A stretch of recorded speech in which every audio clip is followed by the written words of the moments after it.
Hello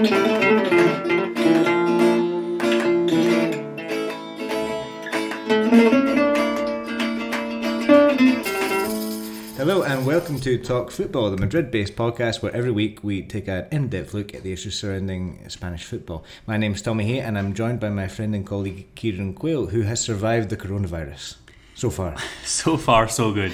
We think, fingers crossed. We were commenting, last week we were having a bit of a laugh about this, but we're not really having a laugh about it anymore. It's kind of we're still having a laugh about it, but it's like, it's quite serious, it seems. Serious now, yeah. 2,000 cases in Spain and 46 deaths is the latest in the last hour or so. So it's getting quiet out there in the streets. You went to the supermarket yesterday and you didn't find much.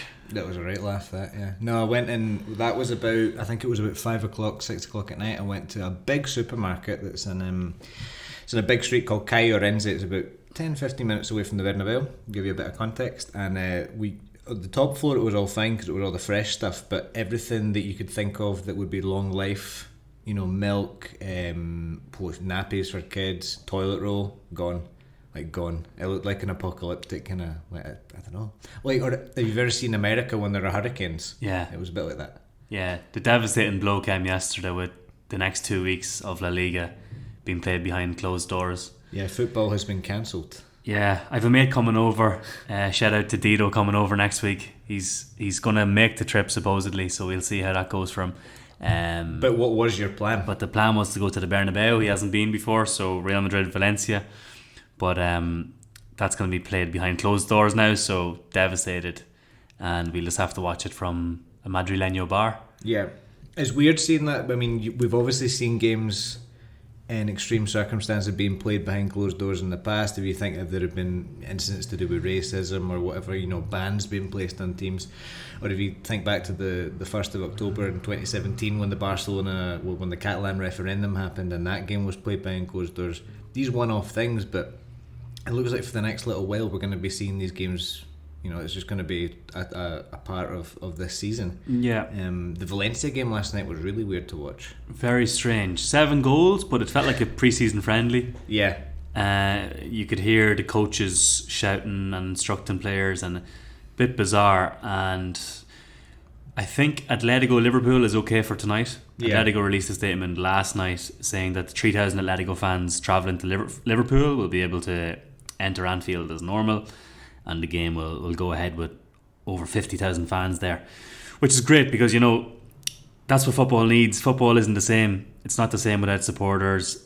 Players and pundits alike have come out in the last 24 hours basically saying that postpone the games because the players are still at risk, even if they're played behind closed doors. Mm-hmm. They're still going to be at risk of getting the virus, and just not the same atmosphere. Nobody enjoys it. The fans miss out, journalists miss out. It's not the same for the players either. So I think that they should follow Serie A and basically postpone it for a couple of weeks. That's your opinion. Well, this is the thing. We've been reminded constantly of the Jock Stein quote, which is football without fans is nothing. And some people seem to really believe that and defend it, and other people don't. I mean, you don't even need to leave Spain to see that there's a real disagreement here. You were talking about the example of Zaragoza and contrasting that with Bartomeu. What happened there? Yeah, the Barcelona president Bartomeu basically said yesterday, after it was made official that Barcelona-Napoli on the 18th of March would be played behind closed doors at the Camp Nou, he came out and said that it's going to cost the club €6 million.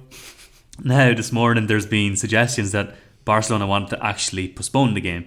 And after hearing Bartomeu's comments, I wouldn't be surprised. But not only big clubs like Barcelona, it's small clubs like here in Segunda, in the second division in Spain. You've got clubs relying on revenue coming from fans. They get 10,000 fans a week.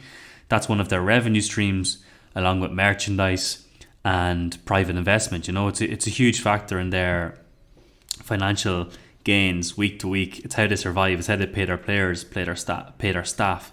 So it's crucial that you have the fans at games. Plus, towards the business end of the season, Champions League quarterfinals coming up, title run-ins. Supporters want to go. We don't want to watch it on TV with nobody behind the goals. Everybody's losing out. Yeah, it's weird to see a last 16 game like that last night with no fans. Exactly. Just an utterly weird experience.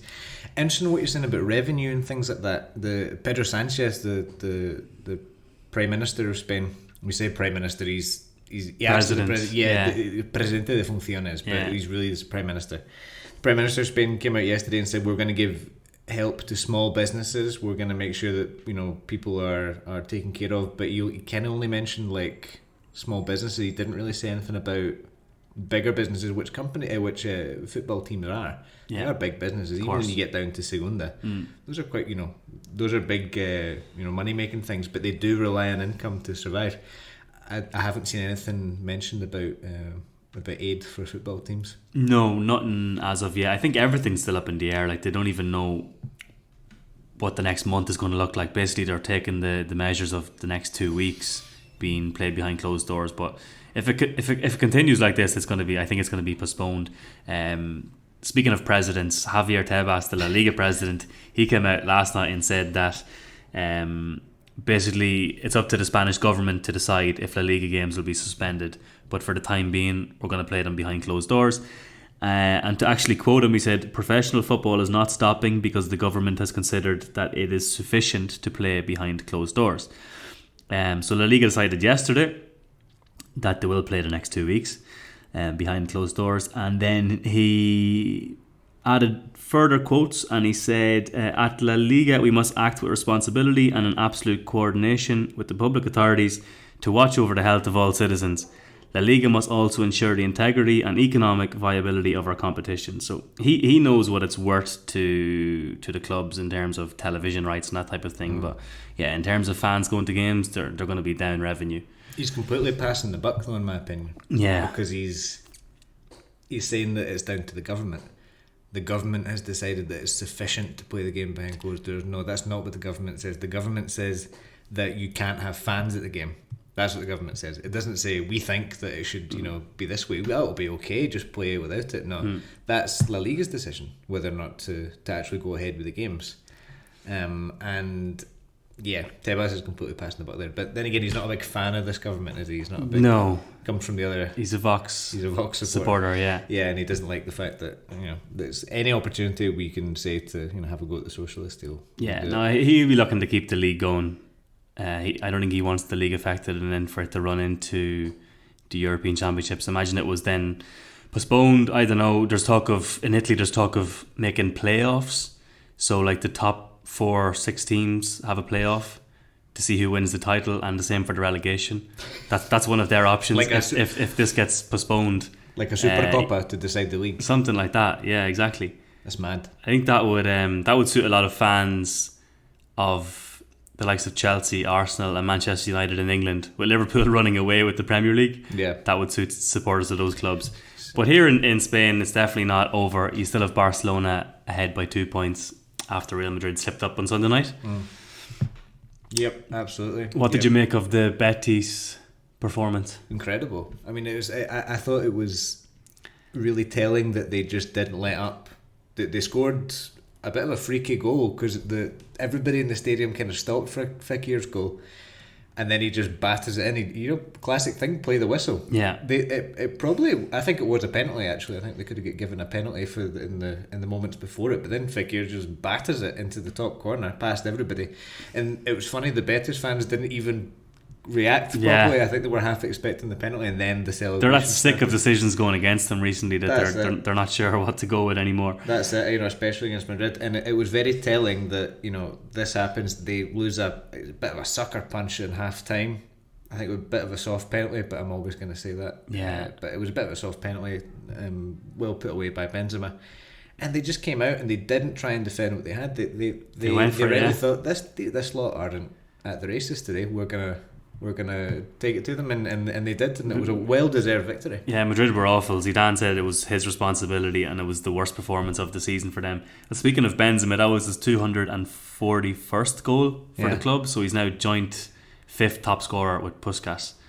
It's amazing in the history of Madrid. He's been there a long time, but it's strange how long it's taken him to kind of get legendary status.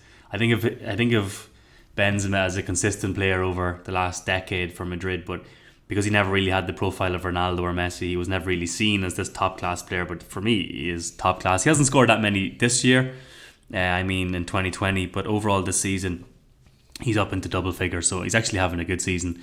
by all accounts. Yeah, but he did sell. Big win. He did sell the second goal though. Yeah, he did. It was his fault. For give it away. Give it away. Did you see Fekir's run? Fekir made like a 60-yard run. Yeah. In the second half, he basically nutmegged Militao. Ended his career with that nutmeg. Poor Militao stepping in for Carvajal at right back was absolutely rinsed, and then he bombed forward and played the ball wide. But brilliant run. He's a class player, and I don't really see him staying with Betis beyond the summer because he's got serious ability. He's only just got there though. You know, this thing, he's a new signing, and he's in that squad which has. I hate talking about teams that have potential, but they do have potential to be a really good team. They're good players right through the squad, and I think just that they're where they are this year just does not do justice to the kind of players that they have, and some of the performances that they've had as well. We think that game against Bilbao, for example, you know, Joaquin scores a hat-trick. That's a championship winning performance. They were as good as they would have beat anybody that day. And then they find themselves in the bottom half of the table. I really don't know what's happened with Betis. I'm not sure, but a big win for Ruby. That keeps him in the job for another week, because last week we were talking about Pellegrini, Manuel Pellegrini taking over from him, or even Marcelo Bielsa if Leeds don't get promoted. But that definitely buys him a bit of time. And he actually got a 0-0 draw in the Bernabeu for Betis in the first game against Madrid this season. So he's picked up 4 vital points against Madrid. That gives him some breathing space as well before the next game for Betis. But yeah, I just think Fekir's got too much quality. I think he needs to be playing like at the elite level. European football. He needs to be in the Champions League. I think he's a fantastic player. And don't get me wrong, Betis is a big club, but I think he's a step above that. Yeah, and they're not getting Champions League. Exactly. At the beginning of the season, you look at Betis' team, player for player, and you think, well, are Real Sociedad any better than them? I mean, we know now that Real Sociedad have had a wonderful season. They're doing it well, but on paper, back in August, you know, you could see them doing well. Yeah, Real Sociedad got a big win last night against Eibar in the league, 2-1 at Iperua. Oyarzabal scored the worst penalty I've ever seen. But that's his 9th penalty in a row. He scored 9 penalties in a row. Like he's really, really good from the spot. He's a class player, like only 22, and he's the captain of Sociedad, but that's them 4th. You look at their starting 11, like they're such a young team. I think if they can keep Odegaard again next season on loan from Madrid, like, and maybe if they get Champions League football, you know, he will stay on. But if they can keep him, like they're really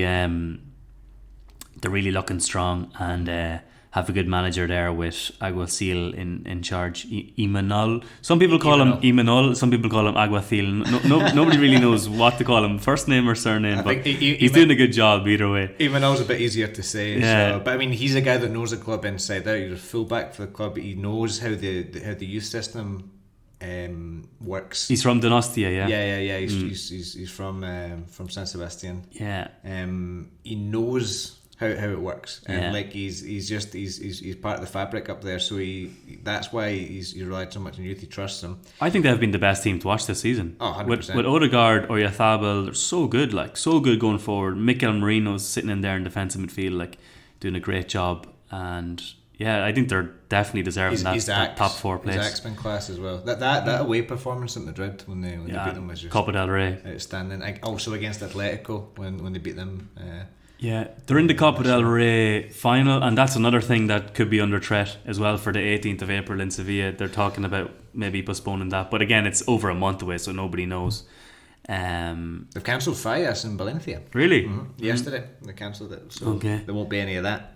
I'm supposed to be going to Semana Santa in Granada.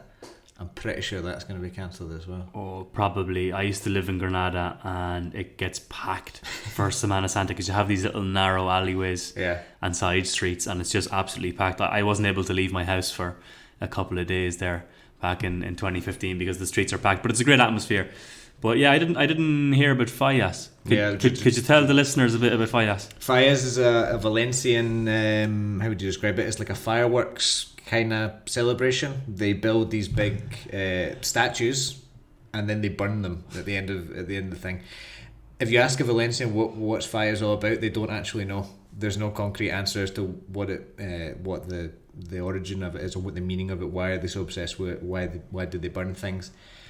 the most common response you get is it's like you're burning away. It's the same as San Juan. You're burning away the badness of the last year, and because they make different statues of politicians. And it's like quite satirical. They're called Ninots, and they will be of. I mean, the year I went 4 years ago. There was Angela Merkel, Putin. Johnson wasn't there, but he will be this year. Well, he would have been this year. Somewhere in Valencia, there's like a fire of Johnson that will not get burned because it's been cancelled.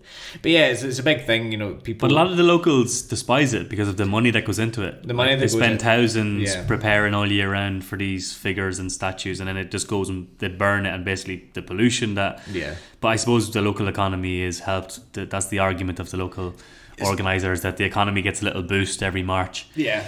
I mean, and a lot of people do love it. Like it's a big thing, but a lot of people that live in the centre of Valencia just leave and go somewhere else because it's packed with tourists for all over Spain and stuff. So so that's been cancelled. That's been cancelled, and I can see Semana Santa going the same way here, and they reckon we're about two weeks behind Italy.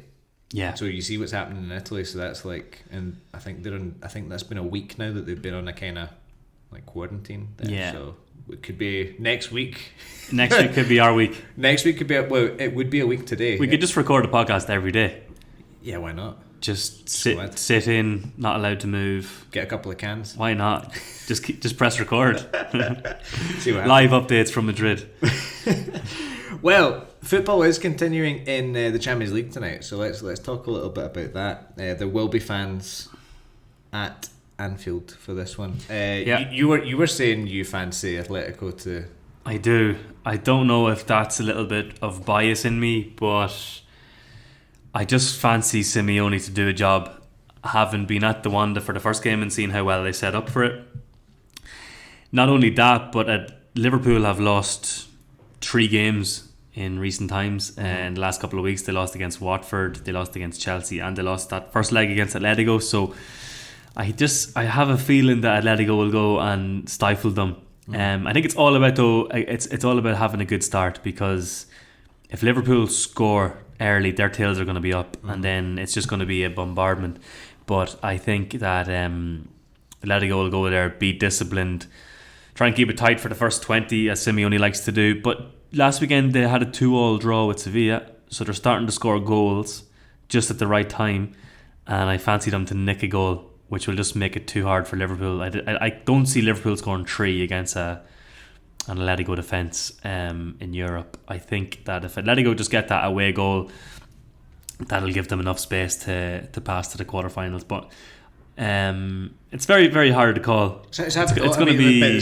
But part of the reason I don't bet, if you look at that game with Atletico and Sevilla, that shouldn't have been what it was. That shouldn't have been 2-2. Yeah. On paper, that game's 0-0 all day. Yeah. Two teams that are up there, but really low scoring teams. Sevilla had a habit of winning games 1-0. It was like David Moyes' Everton, at their peak. That's what Sevilla have kind of been doing. Slightly nicer football, maybe, but winning games 1-0 and stuff like that. Atletico famously bad at scoring, and it was a 2-2 game. It was first half, amazing first half. Yeah. And so you just never know. And Atletico didn't look airtight as they often have this season. I don't really know what that was all about. Obviously losing a penalty doesn't help and stuff, but I mean, it just takes one moment like that to completely turn. They scored 3 a couple of weeks ago against Villarreal. They scored 2 against Sevilla. Good to see João Felix scoring, because his confidence has been shot most of the season. Morata scored as well, so I think they'll nick a goal tonight. Obviously, I think Liverpool will score as well, but if Atletico get that vital away goal, that means Liverpool will need 3. Kieran Trippier was talking before the game, and he was talking about the hostile atmosphere that's going to be at Anfield. And it's when you read these quotes, you're like, please just go ahead as normal. You just want that place rocking tonight. Simeone on the sideline. Because what would Simeone do if there was no fans? You know the way he tries to get the fans going, and there's no fans around. That game wouldn't have been the same. Yeah, the first leg. Exactly. Very good point. He made them the 12th man. 3,000 are expected to travel from Madrid tonight for that game. The place will be rocking. But Trippier said that Atletico are ready for the challenge. He said Anfield's one of the best stadiums to play in, with an incredible atmosphere and fantastic support. They will try to make it as intimidating as possible, but we have to go with the mentality of qualifying. So they're going to be well up for it. They're used to getting to the latter stages of the Champions League, Atletico. Obviously reaching 2 finals and losing both in recent years, but yeah, it's definitely going to be a cracker at Anfield. It's a relatively new team though. You can say Athletic, okay, Simeone's been there and done it, but a lot of these new guys. So Trippier's been there. Trippier's been there with Spurs. With Spurs, but not with Atletico. But I think he gets it. I think Koke, Saul, yeah, true. Diego Costa, some experienced Champions League players there. But yeah, it's not the same as the last time out, like with Godin, Juan Fran, Felipe Luis, Griezmann. It's a weaker Atletico side definitely. But I think they'll do it. Trippier looked like he'd done his hamstring on against Sevilla, and then he just continued running. Yeah, and he's only back from a groin surgery, so that would have been a disaster. But he's down on paper for probable lineups tonight, like with Marca and both saying that he's going to start at right back. So I think he should be fit. Okay, let's look ahead to.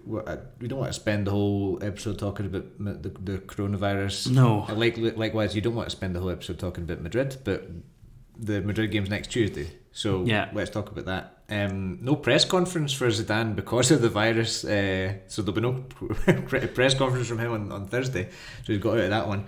News coming out before this game is that Courtois and Marcelo will both be out of this game, which is not good. Not good and news. And Ramos, of course. Ramos is out for picking up that red card as well, so yeah, it doesn't look good. Madrid already 2-1 down, City with 2 massive away goals, so that's going to be... It's definitely a mountain to climb for Madrid after losing against Betis there the weekend as well. They're not having a good few days. Zidane came out and he was heavily critical of himself and his team against Betis, so he'll be looking to change it up for the Man City game.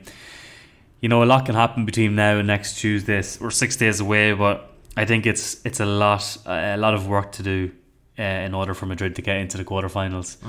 But it would be a major blow for them to go out in the last 16 against Man City. Pep knows how to beat them. Pep's beaten Madrid plenty over his career as a head coach of both Barcelona and Man City. So it's going to be interesting, but I just don't fancy Madrid in Manchester today. I just think they have too much to do without big players, without leaders at the back as well. And Militao deputised for Carvajal against Betis and he was all over the place. Mendy will come in for Marcelo.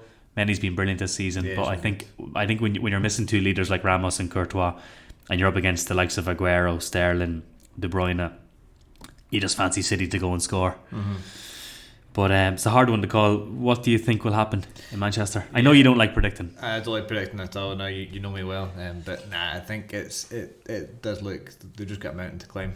You never know. I mean, it's kind of anything can happen. On paper, no, I don't see them coming back. Especially losing Ramos, big one. They're going to call in Areola, the sub goalkeeper for Courtois. Courtois has a leg injury.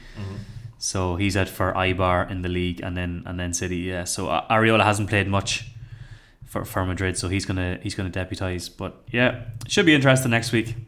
Yeah, it should be interesting next week with to see what happens with that. Yeah. Okay. Barcelona at the weekend were a bit not convincing to say the least. Yeah. But they are top again.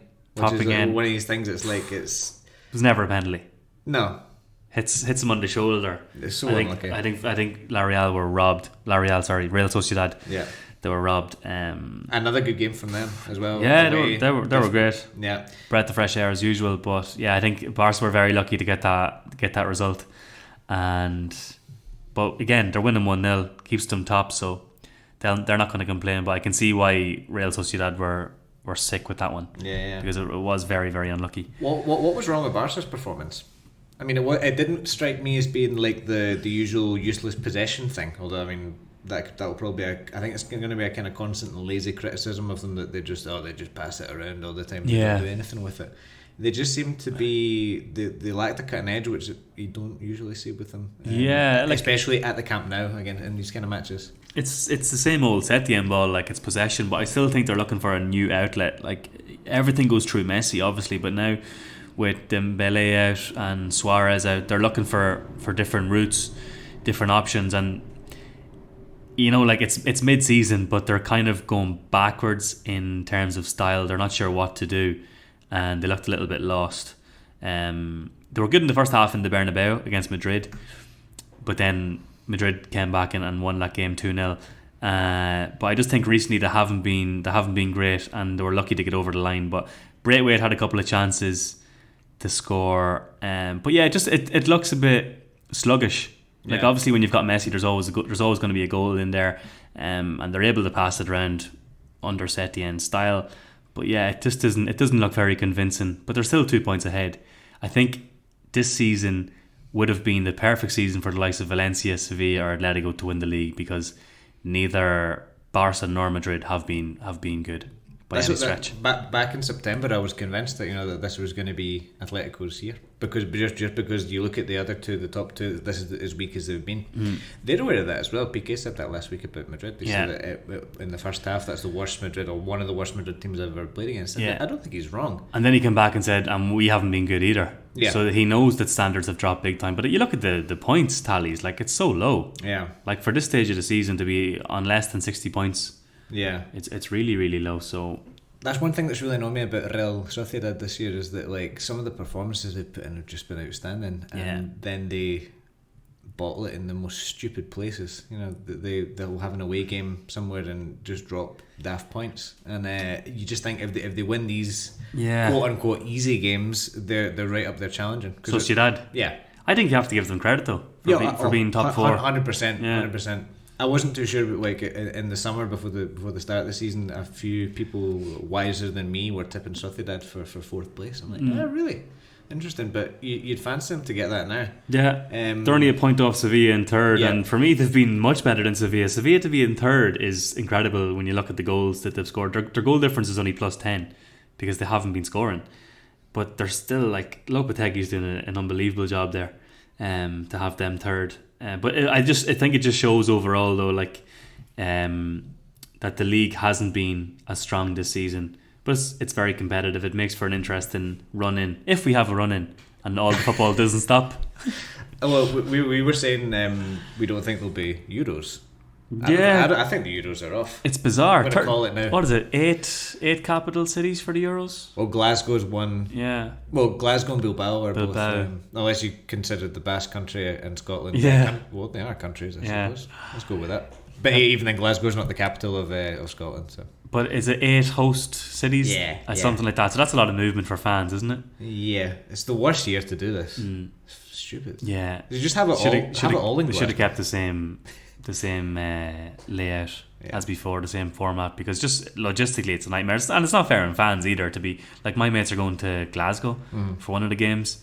But I mean, I remember we all went to France 2016, and it was brilliant. Like, you have it in France, but I mean, you get your train from Bordeaux to Paris, or we stopped in Lyon. Like, you can get around the country, but I mean, trying to get around Europe, it's logistically quite difficult to do, and now especially with all this outbreak. So we'll see what happens. But yeah, for the next 2 weeks, we're going to have to watch it all from our sofa.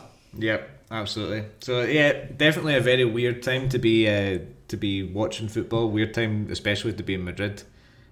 What are your plans for the rest of the day? We've got nothing to do. I'm going to... It's really nice weather today. Yeah. Is it 25 degrees? Something like that, yeah, mid-20s. And then we've got Atletico Liverpool tonight, so a lot to look forward to despite all the negativity around the coronavirus. Yeah. You're going to go for a pre-match beer? No, I think I'll stay off it with the head cold. The head cold. Just in case it is the COVID-19. Touch wood. Okay, well, that's all we've got time for today. We'd like to thank you for joining us, and we will hopefully see you again next week. Adios. Hasta luego.